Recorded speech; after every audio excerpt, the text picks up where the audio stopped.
In this video, I'll be explaining my progress of this assignment, which I designed a military augmented reality goggles.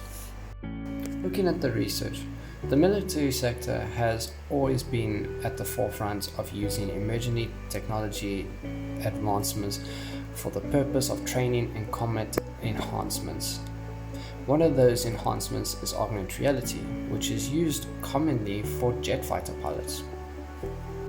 Another product that has been used recently is the IVAs for the US military.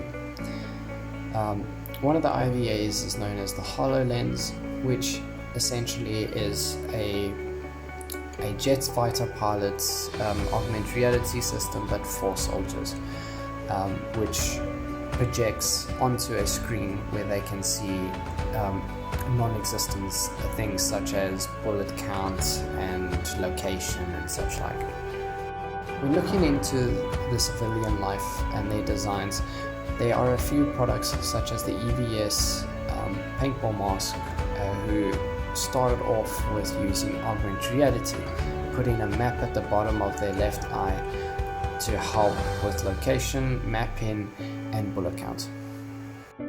With the first part of the design process is the drawings, and the first thing I did was trying to draw an existing military product such as the Locust tactical goggles made by Revision Military.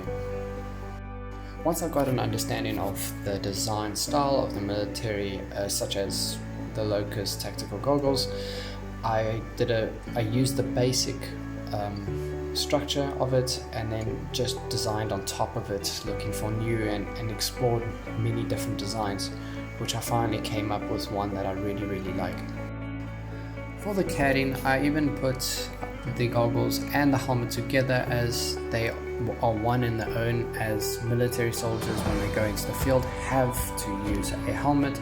Therefore, the design that I had to create for these goggles had to suit the helmet design, as it's something that is required to be worn.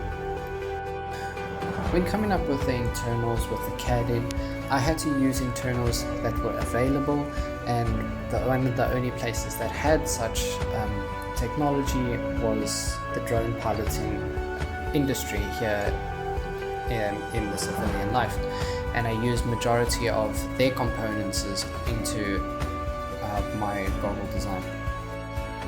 When fabricating the final prototype, I decided to take away the antennas, which are shown on the CADing, as the actual CADing didn't have an internals for an antenna, as there was no use for it. So I decided to take that off of the design.